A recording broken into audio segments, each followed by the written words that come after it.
자, 빌바오 대 헤타페 경기. 자, 빌바오 같은 경우에는 주전 키퍼 및 서브 키퍼가 결장 중이고, 그리고 지금 디알로, 그리고 미드필더의 이니고 루이즈 또한 지금 결장 중입니다. 자, 그리고 이제 헤타페 같은 경우에는 핵심 포워드인 그런 좀 마요랄가 이제 수비수인 알바레즈가 결장 중이에요. 자, 확실히 좀 양 팀 다 어느 정도 좀 결장자가 있는 상황이다, 이렇게 말씀드려봅니다. 자, 우선 이제 빌바오 같은 경우에는 브라가의 핵심 윙어인 이제 알바로 잘로를 영입하며 공격을 강화시켰고, 그리고 이제 주전 수비수인 우나이 누네스를 떠나보냈습니다. 네. 그래서 일단 뭐 알바로 잘로를 좀 영입하면서 이런 약간 좀 알바로 잘로가 이제 니코 윌리엄스와 같이 뛰게 된다면은 이전보다 한층 더 좀 측면에서의 파기력이 더 좀 좋아질 수 있다고 봐요. 네. 그러다 보니까 확실히 이런 점을 좀 고려했을 때는 이번 시즌 좀 빌바오의 그런 측면 파기력에서의 기대될 만한 부분은 좀 충분히 있지 않나 좀 생각을 해봅니다.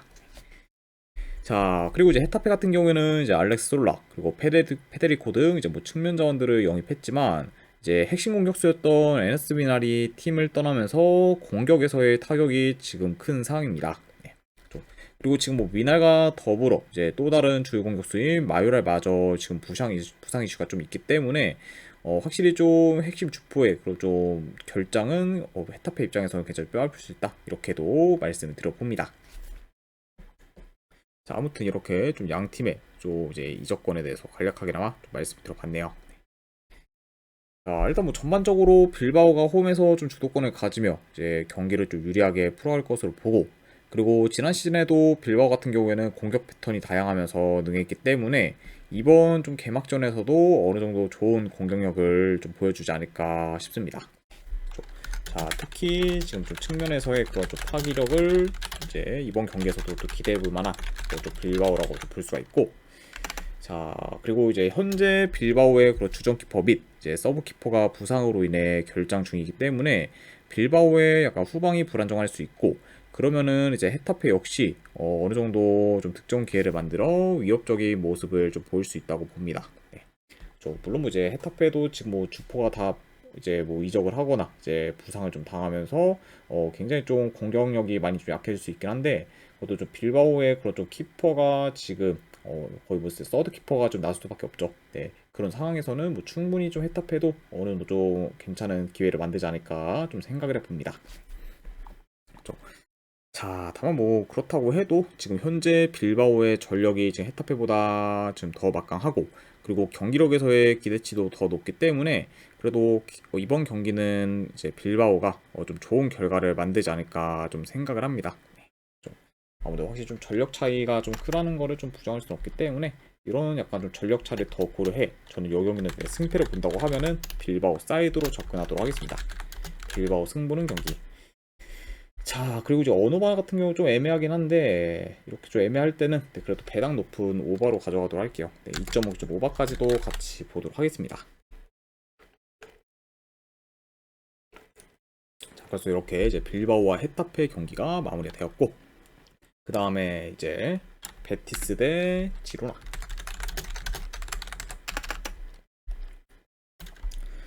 자, 일단 이제 베티스 같은 경우에는 로카 그리고 디에고 유렌테 그리고 페라우 등 수비와 중원 라인을 영입했지만 이제 핵심 중이었던 기도 로드리게스와 더불어 이제 리아드, 미란다, 이제 에브너 등을 떠나 보내면서 오히려 좀 전력 손실이 더 큰 상황입니다. 네.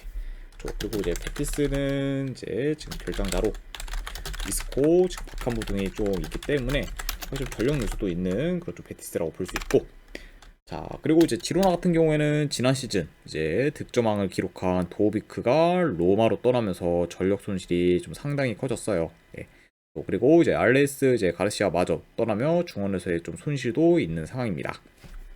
자, 특히 이제 득점력이면 득점력, 이제 메이킹 능력이면 메이킹 능력 등 다방면으로 좀 뛰어난 그런 도비크의 이적은 지로나 입장에서 좀 상당히 좀 타격이 좀 클 수 있고, 그리고 이런 약간 좀 도우비크의 빈자리를 좀 메꾸지 못한다고 하면은 좀 지난 시즌의 퍼포먼스를 기대하기는 다소 어렵지 않을까 좀 생각을 해봐요. 네. 자, 그래도 이제 뭐 지로나가 저 아벨 루이즈 그리고 이제 크레이치 그리고 반더비크 등을 좀 영입했고, 그리고 토트넘의 브라이언 기를 임대 영입하며 어느 정도 전력을 좀 채운 그런 좀 지루나라고 볼 수가 있습니다.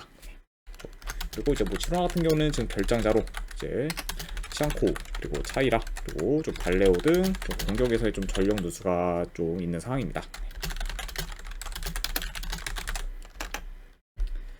자, 아무튼 이렇게 좀 양 팀의 이적권 및 그리고 이제 결정자에 대해서 간략하게나마 이제 말씀 들어봤네요. 자, 물론 뭐 이제 영입도 많은 좀 지론하긴 하지만 그래도 도비크의 부재는 클 수밖에 없고, 그리고 도비크 부재로 인해 이전보다 공격이 더 단조롭거나 답답해질 가능성도 염두는 해둬야 합니다. 그렇죠? 왜냐면 확실히 좀 이제 지난 시즌 도비크를 좀 기점으로 이제 기회가 파생되는 경우가 굉장히 좀 많았고, 그리고 개인기나 마무리 능력도 뛰어난 그런 좀 도비크였기 때문에 이런 약간 선수의 부재는 공격 전체에도 좀 큰 영향이 갈 수 있다고 봐요. 네.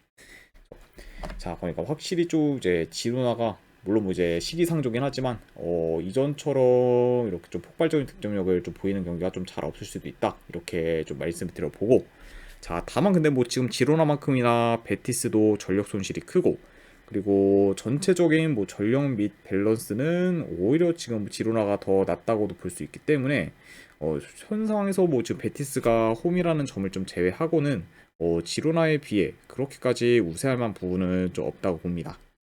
그렇죠. 아무래도 이제 뭐 지로나가 좀 핵심 전력에 좀 이제 이적이 있다고 해도 그래도 전체적인 뭐 전력이 베티스에 비해 지금 밀릴 게 없고, 그렇죠. 그리고 이제 베티스 또한 좀 전력 손실이 지금 큰 상황이기 때문에 이런 점을 좀 고려했을 때는 지금 현 상황에서 뭐 베티스가 그렇게 뭐 유리하다고 볼 만한 요소는 또 없다고 봐요.